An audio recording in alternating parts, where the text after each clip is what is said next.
coup, tu m'as dit que tu t'étais déjà testé à l'exercice du podcast. Mm. Vu qu'on a commencé, Ah, on a commencé? ouais, sans que tu t'en rendes compte. Ok. Comment tu vas? Alhamdoulilah, ça va. T'es musulman? Je crois. Je Ok. crois bien. Tu crois en Dieu ou tu crois que t'es musulman?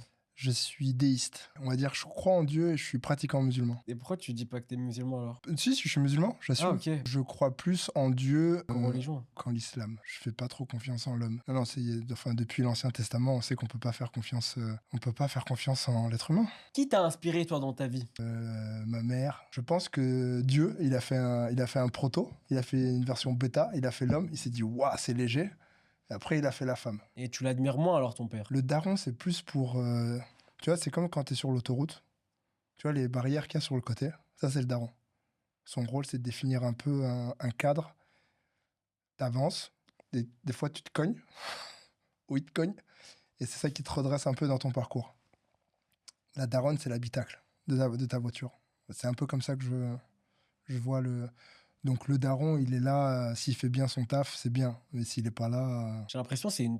Ah, j'allais dire un truc de fou. J'ai l'impression que c'est une trend d'abandonner ses enfants quand t'es africain. Quand t'es papa et que t'es africain. Je me demande ça vient d'où ça? C'est pas une question à laquelle tu peux répondre. C'est Non, mais on grandit. Non, mais pour avoir vécu au bled, j'ai pu comparer les deux. Mais au bled, t'as ce truc de ce qui remplace les parents, c'est la baraque. Le daron, s'il part, c'est pas grave. Parce qu'il y a la grand-mère, il y a la tante, et il y a 20 personnes qui habitent dans la maison. Et il y a d'autres personnes qui peuvent jouer un rôle aussi autoritaire que le daron. Mais il y a personne qui était là à un moment donné pour essayer de remettre les pendules à l'heure, de se dire écoutez, c'est important pour le développement de l'enfant qu'il y ait une figure paternelle. Je parle au bled. Hein. Ici, je sais, ça se passe pas bien, du coup, parce qu'il n'y a pas de maison où il y a 20 personnes. En tout cas, au bled, ça marche. On peut pas comparer le fait que les darons se barrent en Europe et les darons qui sont pas présents au bled. Du coup, il y a deux issues complètement différentes. T'es bien habillé, je trouve. Merci. C'est quoi ta montre? Une Tissot PRX. Le plus beau design. Elle est pas chère. Hein. Enfin, elle est pas chère, tout est relatif. Mais c'est... C'est vraiment une phrase de riche, ça. Non. T'aimes Je le suis luxe. pauvre. En ce moment, j'aime bien dire que ma fille est plus riche que moi. À quel âge ta fille? 3 ans et demi. Et pour finir sur la montre, parce que j'insiste, le plus beau design jamais conçu. Tu peux voir? Très épuré. Il n'y a rien de fou. C'est beau, j'aime bien. On dirait un peu une montre.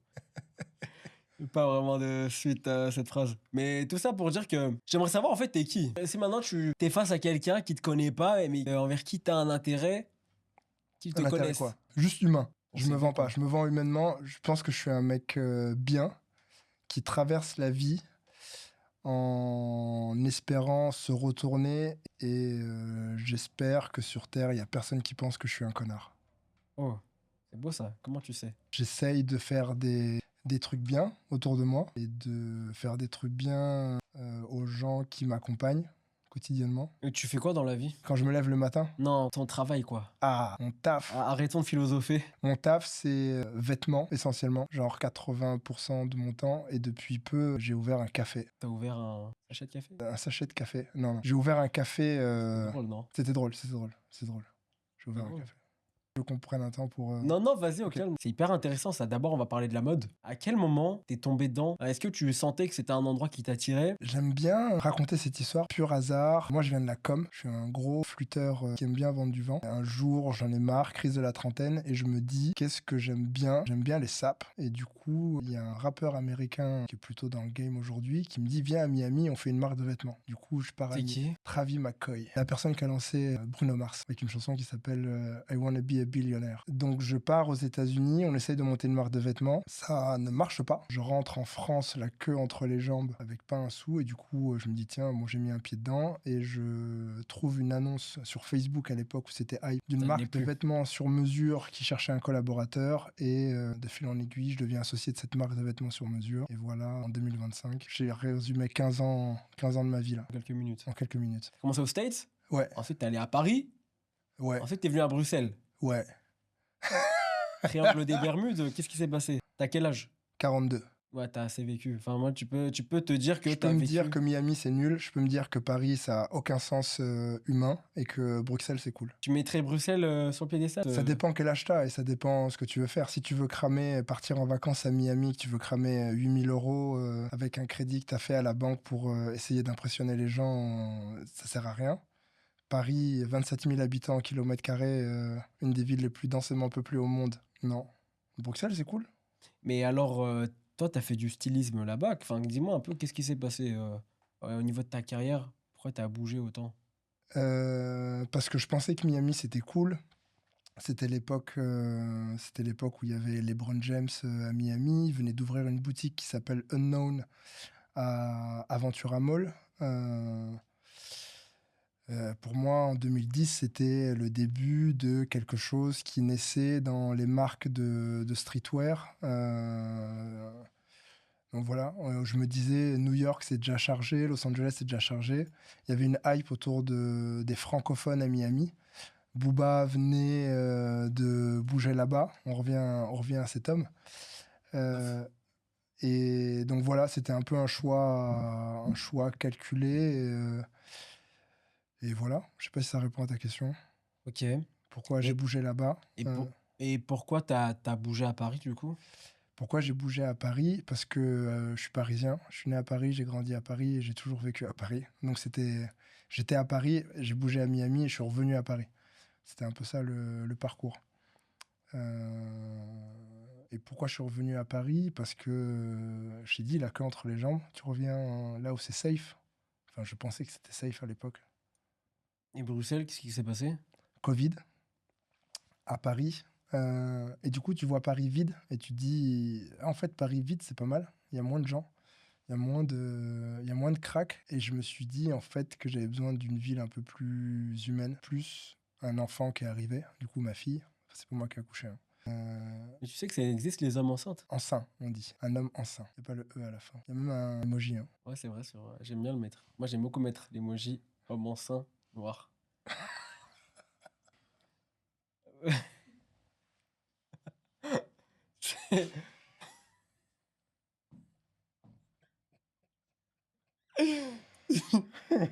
L'enfant est arrivé et on s'est dit le faire grandir à Paris compliqué. Et du coup, on s'est dit quelle est la ville. On a hésité entre Bruxelles et Genève. Enfin, il y a quoi comme pays francophone dans les parages? Et l'Algérie? Écoute, c'est ma prochaine destination. Ah ouais? Ouais, Blida. J'aimerais bien aller à Blida un jour. Allez? Ouais, Tu sais que je suis algérien? tu mens. Non, je mens pas. C'est pour ça qu'on s'entend bien alors. Ah ouais? Tu trouves J'ai, j'ai- on s'entend bien, tu trouves? Je pense que le courant passe. Ouais, bon, bah, bref. Ouais, bon. J'ai ma meilleure amie algérienne. Ah, ça existe encore d'avoir des meilleurs amis, enfin, d'avoir des Des amis de meilleurs. filles quand t'as 40 ans et que t'as une femme. Ah, c'est ma sœur. C'est pour ça que je précise que c'est ma sœur. Même quand je la présente souvent, je dis que c'est ma sœur. Comme ça, Mais ça c'est enlève ta toute pote, quoi. ambiguïté. C'est ma? C'est ta pote, en fait. Non, parce que j'ai jamais voulu la pécho. Oui, donc voilà, Bruxelles. Pourquoi Bruxelles? Donc là, on est à peu près où dans l'espace-temps? On est en 2021. Ok. J'atterris à Bruxelles. Et le choix de Bruxelles, au final, parce qu'on a hésité, je te disais qu'on avait hésité. Le choix de Bruxelles se fait parce que je pense que on sous-estime le pouvoir créatif de Bruxelles. Et que c'est pas pour rien que dans toutes les grosses maisons, il y a des Belges. Toutes les plus grosses boîtes de scénographie, les meilleures sont belges. Il y a des très gros architectes qui sont belges. Ouais, même en termes de production de cinéma, ma meuf est chanteuse. Et même pour elle, on s'était dit que Bruxelles était en train de devenir un peu un nouveau Amsterdam. Et que ça faisait une bonne liaison entre Paris et Londres en termes de centres créatifs. Il y a plein de producteurs qui viennent ici. Il y a plein de chanteurs, de rappeurs qui viennent en résidence à Bruxelles parce qu'ils savent qu'il y a des bons producteurs. Et la scène musicale, enfin, on va pas citer les classiques, mais Angèle, Damso. Et là, tu viens 2021, appartement à Bruxelles. Et donc tu viens à Bruxelles 2021. Est-ce que c'était galère de s'installer? Est-ce que c'était perte de repères ou quoi? Ce qui était relou, c'était de se refaire à 40 piges, c'est relou de se refaire des potes. T'étais là, qui veut être mon ami? Non, mais très S'il vous plaît. rapidement, je rencontre une équipe de rappeurs bruxellois. Ok. Qui? Je joue au foot en fait assez souvent avec Jas, Limsa et après les parents d'élèves. Et alors, tu m'as dit, t'as 42 ans. Ouais, C'est dingue de se dire qu'on a 20 ans d'écart, hein. je pourrais être ton père, C'est vrai. numériquement parlant. Ouais. Bah, les deux. Hein? Bon, laisse tomber, c'est pas grave. Et, et du coup, vu que toi, t'as 42 ans, t'as dû en voir des choses un peu tendance dans la mode. Entre guillemets, t'as traversé les générations, quoi. Je crois que j'ai fait 2 boucles. C'est drôle de se dire qu'aujourd'hui, par exemple, les Pumas Sparco sont à la mode. Parce qu'en 2001, 2002, les Pumas Sparco sont à la mode. Un peu montante. Les 2 dernières Fashion Week, laisse tomber, en rouge. Le slim va revenir à la mode. Le slim. Ouais. Ouais, c'est vrai que j'ai vu sur TikTok déjà rien qu'il y a des trends qui tournent et tout. Ouais, les gars, rebranchez-vous slim. Fini le baggy, je pense. C'était cool. Mais du coup, le baggy était à la mode il y a 20 ans. J'ai grave installé là, fille, garçon, le côté oversize. Ce qui m'interpelle, c'est le fait d'avoir un flashback en me disant, pareil, c'était il y a 20 ans. Moi, ça c'est bizarre de me dire qu'il y a une impression de déjà vu et que des trucs qui étaient moches il y a 20 ans reviennent. Comme si les gens voulaient se persuader une deuxième fois, à travers 2 générations différentes, que c'était pas une bonne idée. Je pense que c'est là où l'industrie se fout de notre gueule. C'est que dès qu'elle sait pas faire un truc, bah, elle revient en arrière. Tu vois, l'imprimé Léopard. Qui a dit c'est bien pour que ça revienne? La mode, Ouais. je pense que la mode, c'est un peu comme Disney. Je pense il y a des ingénieurs qui arrivent à voir au niveau neurologique là où l'être humain il va flancher. Et il arrive toujours avec Disney, des histoires, c'est toujours les mêmes. Tu vois, la différence entre Moana et Vaiana, moi je sais pas, hein.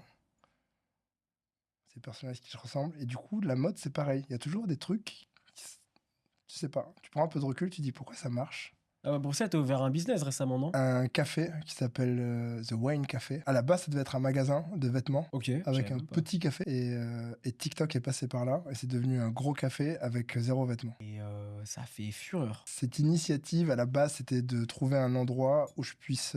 j'en avais un peu marre de faire des vêtements sur mesure. Je voulais faire du prêt-à-porter et je m'étais dit, il faut que je trouve un endroit dans Bruxelles où je peux mettre des vêtements. Donc j'ai eu plusieurs pistes au Sablon. Ça s'est pas fait. J'ai trouvé un endroit exceptionnel entre XL et Bruxelles 1000, vers l'avenue Louise. Ouais, t'aimes le luxe, hein?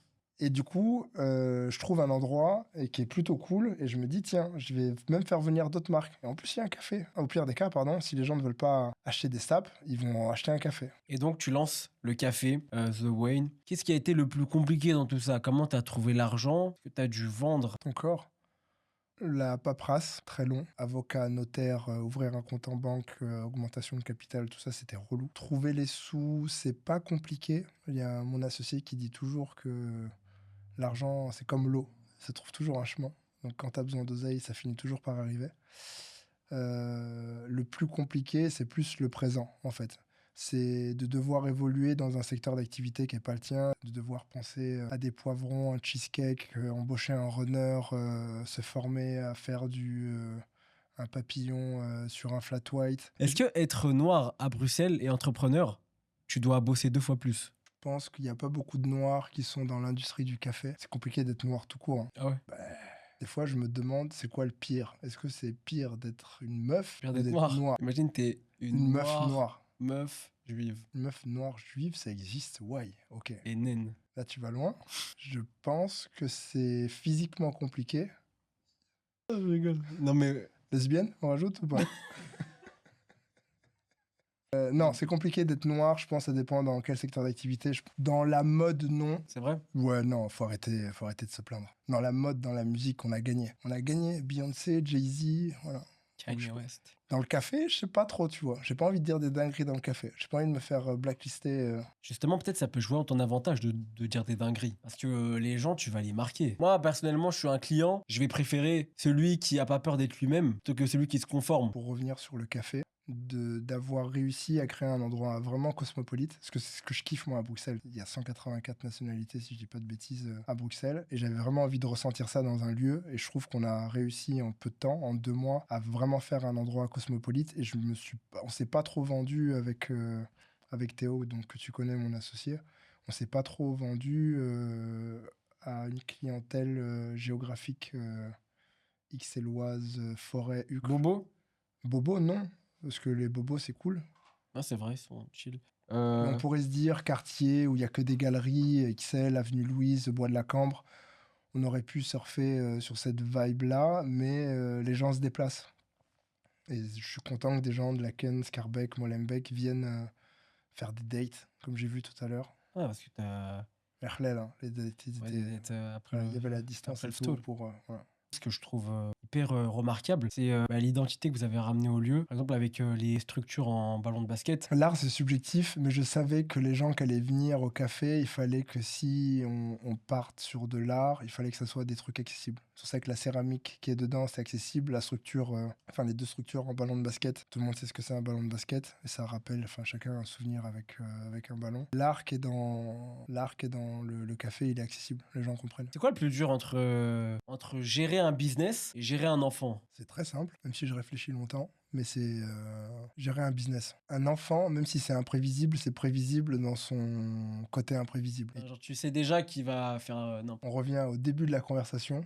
L'humain, c'est incroyable le nombre de fois où l'humain peut te décevoir, te surprendre et tu t'y attends pas en fait. T'as beau maîtriser en business, t'as beau maîtriser tous les facteurs. En termes de business, c'est compliqué. Genre la gestion des ressources humaines, c'est waouh. On a vécu des vertes et des pas mûres.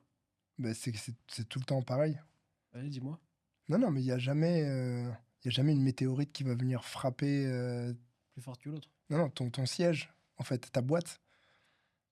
Il y a jamais un extraterrestre qui va venir se cacher dans ton frigidaire. Mais il y a toujours un humain qui va te faire un coup de pute.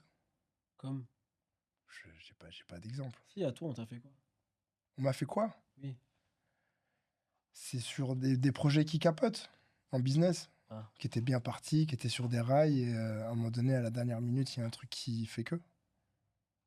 Mais au final, le projet aboutit, mais tu auras perdu du temps avec un humain. Donc, pour répondre à ta question, entre gérer un business et gérer un enfant, il y a pas photo. C'est quoi le conseil que tu donnerais à toi J'adore ce à genre tes de 20 questions. ans? Écoute tes tripes. C'est un truc que j'ai commencé à faire trop tard. On oublie que le premier cerveau, c'est le bide. C'est pas le cerveau là. Le cerveau là, il sert à rien. Enfin, nous, les mecs, on a 3 cerveaux. Le gag. Ouais, lui, il sert à rien. Il sert vraiment à rien. Celui où on est bon, c'est les tripes. Que des fois, ton corps t'envoie des messages, tu les écoutes pas. C'est de te convaincre. Il y a le cerveau là qui te dit, non, t'inquiète. Surtout par rapport au business, tu vois. Je te dis la gestion de l'humain. Tu rencontres des gens, tu sais que c'est pas ouf. Si je me capte la mine de 20 ans, je lui dis, écoute tes tripes plus souvent. Tu vas gagner du temps, mais pas de l'argent. Tu vas gagner du temps. Qu'est-ce que je fais mieux qu'il y a un an? En fait, moi, je trouve que je suis en pleine phase de déconstruction pour se reconstruire. Des fois, quand tu tombes très bas, tu peux faire que monter hyper haut. Parce que quand tu tombes hyper bas, tu es en train de construire des bases tellement solides, comme le Burj Khalifa. C'est-à-dire que les structures en bas, elles doivent être hyper solides pour maintenir un tel monument qui va hyper haut. L'image, elle est bien parce que c'est assez philosophique ce qu'on est en train de dire, hein. C'était censé être drôle. Mais là, si tu matérialises ta personne, tu t'es plus grand en fait que de là où t'étais au départ, vu que t'as creusé. Je sais pas si tu vois ce que je veux dire. Toi, tu pleures à J'ai 42 ple- ans? j'ai pleuré, j'ai fait le marathon de Barcelone. T'as pleuré à la fin. J'ai pleuré à la fin, mais pendant la course. J'avais plus de physique, j'avais plus de mental, et du coup, je pense que c'est sur ça que j'ai lâché. Tu vois, quand tu te cognes contre la table basse. Le petit doigt, là. Voilà, mais là, on t'a mis la table dans la tête. Ouais. Voilà. Tu fais des crises existentielles, toi, des fois, non? Ouais, je Et réfléchis trop. t'en arrives à faire des crises d'angoisse? Non, pas encore. Ah, pourquoi tu prévois de... Non, parce que j'arrive toujours à lever le couvercle et à me dire vas-y, détends-toi. Y a rien de grave sur Terre et du coup, on est que de passage. Il faut se détendre sur la gravité des trucs. N'oublions pas qu'on fait caca dans de l'eau potable. T'as l'impression d'avoir réussi ta vie? Pas encore. Ce sera au deuxième enfant? Ça sera quand tout le monde me dira t'étais pas un connard. Je pense que tu as réussi à partir du moment où tu existes pour. En fait, c'est un nouveau rôle. Et tu existes. Je pense qu'on est des animaux sociaux et tu existes à travers le regard des gens. Mais tu existes à travers le regard des gens, toujours un peu par intérêt, hein, parce que c'est ta meuf, parce que c'est ton boss, parce que c'est ton pote. Le regard de ton enfant qui te regarde de la manière la plus neutre possible et dans ce regard-là, tu sais que tu existes et c'est un amour inconditionnel. Ouais, de ce côté-là, tu as réussi ta vie. Elle te regarde pas en mode ah, il est relou lui. Ou elle te craint, ou c'est un regard qui est cool. On peut l'applaudir.